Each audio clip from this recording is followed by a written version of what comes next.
Hello, Elisa from Sculpt's Body Contouring Studio here. So here at Sculpt, each one of our customized treatment plans begins with a consultation. And it's during consultation where we can often hear from clients expressing their challenges in maintaining their body contouring goals. So to help address some of those challenges, we've invited Genisha Graham-Armstrong, a nutritionist and personal trainer that's going to help us better understand mindful eating habits.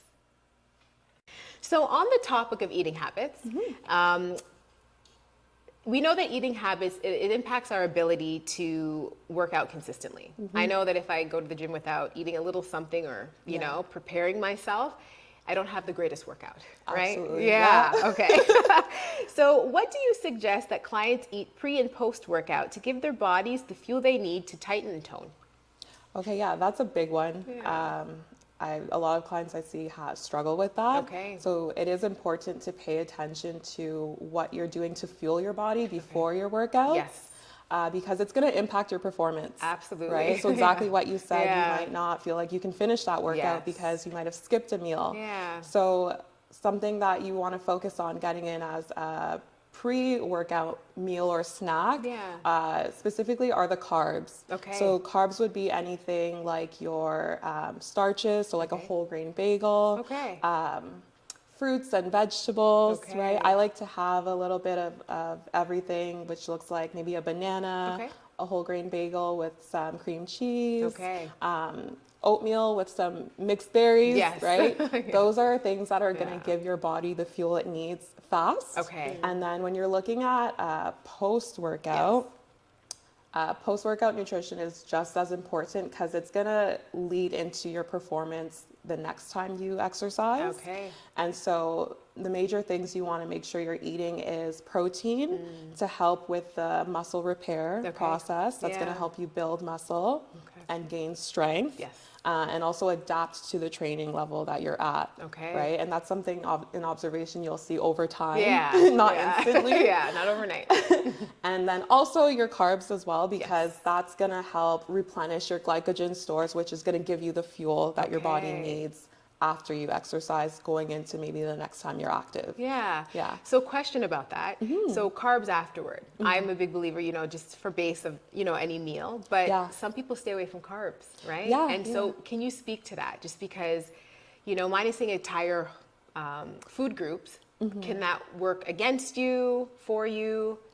I personally think it will not work against you. Okay. Now, if you want to get specific, maybe for someone who's trying to tighten and tone, you're going to need to consistently fuel your body. So your muscles need the carbs, right? Once you start taking that out, what happens is your body is going to use possibly fat or protein. Okay. And so when your body is using the protein, that's where you're going to lose that tone appearance, yes, right? absolutely. So I personally am an advocate for carbs, and that could look like, again, maybe having whole grains, things that have fiber in it to keep that, you know, the energy levels stable as well. But then in comparison to before you exercise, your choices of carbs are things that are going to give you a burst of energy faster. So your body's going to be able to break it down faster. Okay, amazing. Yeah. Okay, I'm glad that we could talk about that because we hear that all the time, no carbs, Oh, right? I know. So, yeah.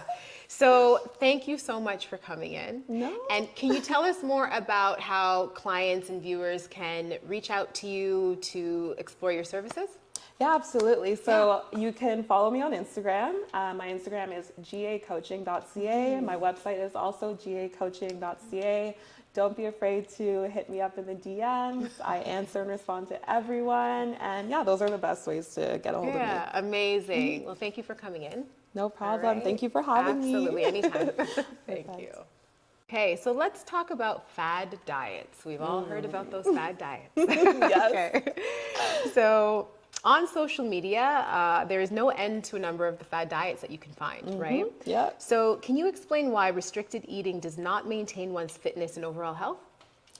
Absolutely. The biggest thing is you have to understand that everyone's different. Right. Yeah. So my approach versus your approach is going to be different. My body is different compared to yours. So when you see someone doing a fad diet and maybe achieving a certain result, it doesn't mean it's going to be exactly the same for you. Okay. So you have to understand that. And what I find with the fad diets is it's not sustainable. You know, it's very extreme. A lot of times you go from one end of the spectrum to the complete opposite. And so that can end up you know, trying to keep up with something that's just not natural. It's not a part of your lifestyle, maybe your budget, your routine. And then you fall into that habit of a cycle of the all or nothing approach. So I don't promote fad diets in my practice at all. And I kind of work more towards learning how to maintain a regular eating habit and patterns versus jumping onto specific results that you might see and thinking that's what's going to apply to you. So those habits, how do you build healthier habits? How would you say was the best approach? So it's, you know, I like to get creative. You have to tap into a little bit of the creative side to work with different solutions. So that could be, you know, simply meal prepping and meal planning, right? And it doesn't have to be something you do every single day of the week, but, you know, starting small with maybe wanting to meal plan or meal prep for your breakfast, right? Or even simply taking time to learn different recipes. You know, sometimes clients don't think that they can play around with the certain foods they have. So just following different, you know, maybe social media platforms, chefs, cooks, whatever the case may be, to help you expand that creativity, to learn how to you know, make different meals perhaps. So let's talk more about mindful eating. So at the height of the pandemic, a lot of clients have mentioned that they were overeating as a source of coping and dealing and just kind of passing time, right? Emotional eating as well. So as the world resets and we return to our regular routines, how can we break those habits and engage in more mindful eating? So mindful eating, first off, to kind of explain what mindful eating is, it's a practice that, you know, probably originated from way beyond early back in Buddhist times, where they tried to implement, you know, mindfulness and meditation as part of their routine, right, in the eating experience. So with mindful eating, it's a way to help you bring awareness to the present while you're eating your meals.